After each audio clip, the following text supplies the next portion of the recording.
Katanya bonus demografi adalah peluang langka, tapi makin kesini kalimat itu terdengar seperti mantra membosankan pemerintahan, bukan peta jalan.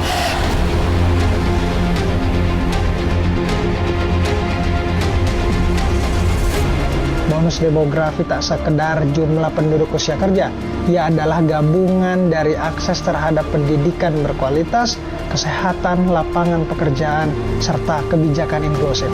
Tanpa itu semua, bonus berubah jadi beban.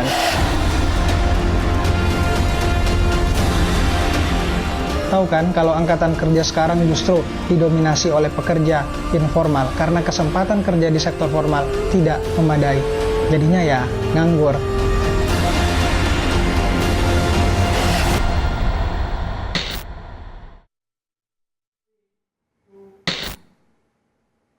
Selamat malam, Anda menyaksikan program Rosi bersama dengan saya Arizona Gali.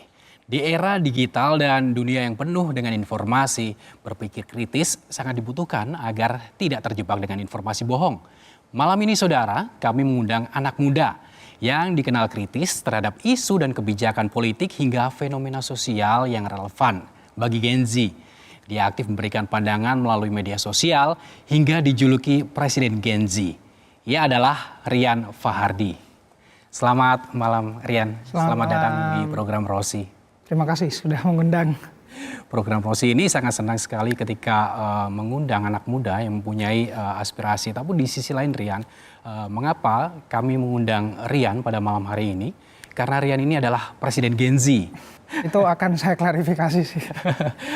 Ini sebetulnya dinobatkan oleh netizen atau memang Rian sendiri yang menobatkan diri sendiri sebagai Presiden Gen Z, Rian?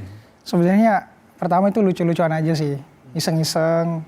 Dan ya kalau setiap dibilang Presiden Gen Z pasti kolom komentar pasti rame tuh.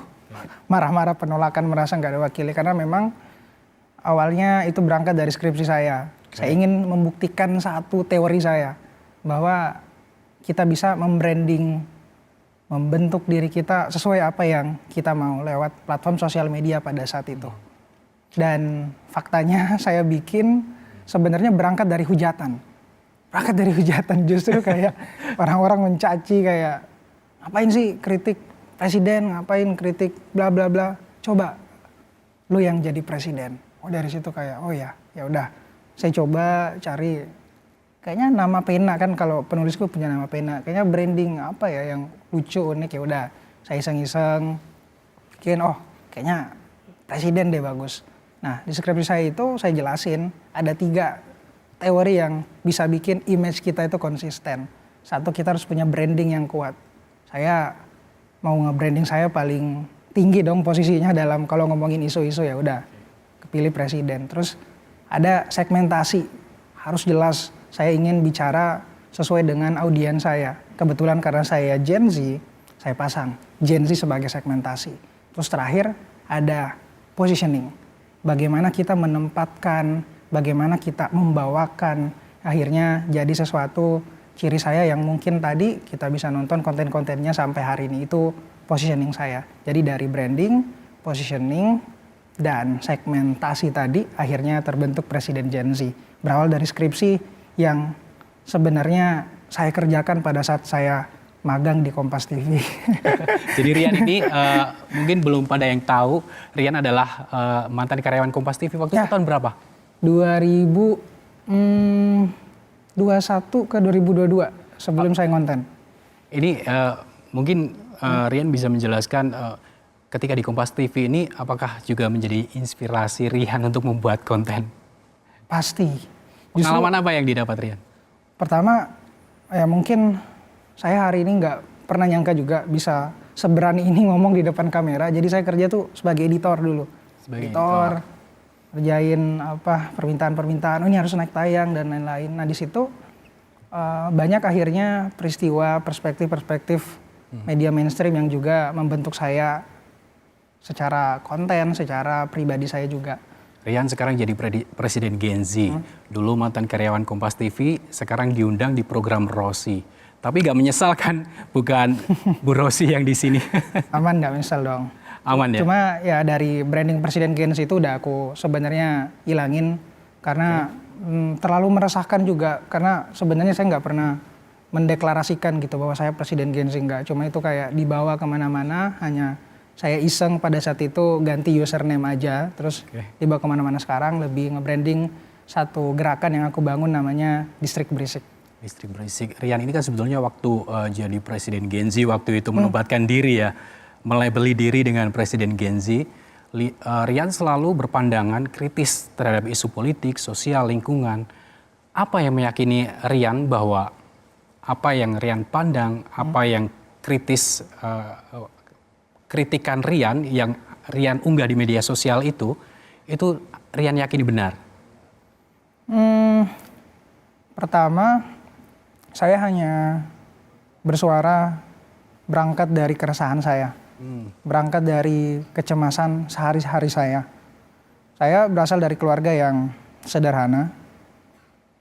Ibu saya guru SD, dan dari situ saya melihat fenomena yang terjadi di sekeliling saya tidak boleh saya diamkan.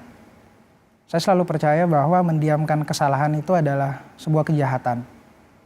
Sampai kemudian saya memikirkan titik balik di mana bagaimana saya merubah hidup saya pelan-pelan. Saya nggak pernah menyangka dari keresahan itu, dari saya meluapkan emosi saya, kekesalan saya, bisa merubah hidup saya juga pelan-pelan. Bisa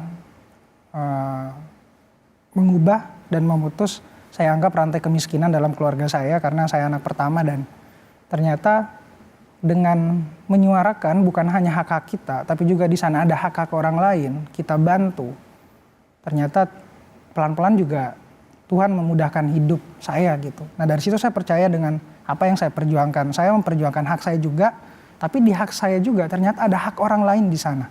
Ketika contoh di depan rumah saya di kampung, ketika saya bersuara di jalan di sini harus dibenarkan. Ternyata bukan cuma saya yang terbantu, tetangga di depan rumah saya juga terbantu. Orang-orang yang lewat di jalan poros rumah saya juga terbantu. Jadi dari situ saya selalu percaya bahwa ketika saya bersuara tentang apa yang saya resahkan, saya bukan hanya ingin membantu diri saya, tapi semoga ada yang terbantu dari suara itu. Dan saya sudah sedikit merasakan bagaimana apa yang saya suarakan di sosial media itu sangat berpengaruh dalam hidup saya dan juga orang lain. Rian merasa punya tanggung jawab atas hal ini?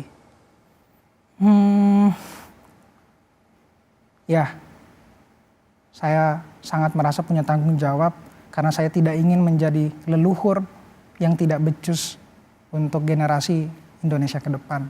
Saya hanya ingin ketika saya sudah tidak ada, apa yang mungkin jadi perbuatan saya lewat konten yang hari ini lebih dari 1000 konten yang saya bikin, bersuara, saya bantu orang-orang yang tidak mendapatkan ketidakadilan, orang-orang yang mengalami pelecehan seksual tapi tidak berani mengungkapkan itu, saya ungkap, dan resikonya juga besar. Satu yang ingin saya lakukan, saya tidak ingin dicap, dikenang sebagai orang yang diam melihat kondisi hari ini. Kalau begitu begini Rian, apa yang membedakan Rian dengan konten kreator lain? Karena kan juga banyak konten kreator lain yang juga kritis. Apa yang saya bikin sebenarnya saya anggap bukan hanya konten, tapi saya benar-benar berusaha untuk menghadirkan satu prinsip di sana bahwa dari satu suara itu bisa menghidupkan satu suara yang lainnya. Sebagai contoh, hari ini Rian memang merasa bahwa sangat banyak bantuan yang Rian dapatkan dari teman-teman yang bantu share, kemudian dari konten-konten Rian. Dari situ akhirnya bikin Rian merasa bahwa oh ini bukan hanya sekedar konten, tapi di situ juga ada perasaan orang lain, di situ juga ada keresahan orang-orang yang mungkin sama seperti Rian. Meskipun di tengah apa yang mungkin Rian dapetin, kayak mungkin ya dengan jumlah followers yang ada, ya kayaknya saya bisa shifting tuh kayak ngomongin brand aja, ngomongin keuntungan aja, flexing aja mungkin. Tapi sekarang nggak tahu, kayak nggak sanggup aja gitu, kayak ketika misalnya ngelihat masih banyak sekolah-sekolah negeri di kampung Rian, di pelosok negeri Rian udah hampir keliling di setiap provinsi. Kayak nggak sanggup aja gitu, kayak terlalu mensiarkan hal-hal yang misalnya sifatnya flexing, terus kemewahan dan lain-lain. Kayak ya saya lebih senang ke daerah menceritakan apa yang saya inginkan secara jujur, bukan hanya ya menutupi hal-hal yang mungkin hari ini terlihat tidak baik. Jadi Rian itu sebenarnya mewakili siapa? Seluruh orang-orang yang cemas atau memang Gen Z saja? Berangkat dari awal tadi, saya hanya mewakili diri saya yang cemas, yang resah, dan mungkin saya berusaha mewakili aspirasi yang hari ini mungkin saya anggap penting untuk disuarakan generasi kita hari ini. Rian sekarang berusia 25 tahun dan baru saja berulang tahun. Ya. Sebetulnya selamat ulang tahun. Siap. Saya ucapkan. Semoga sehat, panjang umur. Dan Rian, apa yang membentuk karakter Rian seperti ini? Pertama, saya dididik di lingkungan yang saya anggap berpendidikan. Karena saya sudah mengecek sampai leluhur saya, oh ternyata semua pendidik di level guru SD. Terus dari situ tiap hari saya dibentuk sama orang tua, kakek. Dari dulu tuh kakek selalu bukan melarang sih, menganjurkan untuk nonton berita terus. Jadi ada satu momen di mana saya tidak lagi suka nonton Shinchan atau Indosiar, ya tayangan-tayangan misalnya pada hari Minggu gitu, nonton berita. Ya dari situ saya tertarik lebih ke jatuh cinta gitu dengan satu profesi jurnalisme pada saat itu. Saya pengen jadi reporter.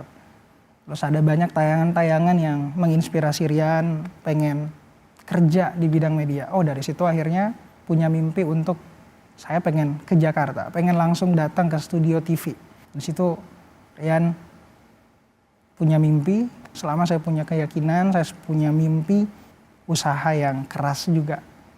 Itu yang hari ini saya selalu perjuangkan dan berani. Rian yakin saat ini menjadi jalan Rian dan jalan itu adalah jalan yang benar? Rian? Selama hari ini saya selalu berusaha melakukan yang terbaik dan tidak merugikan orang lain. Ya saya anggap itu adalah jalan yang benar gitu. Oke. Saudara, mengapa suara anak muda begitu penting untuk didengar? Kecemasan seperti apa yang kini sebetulnya dirasakan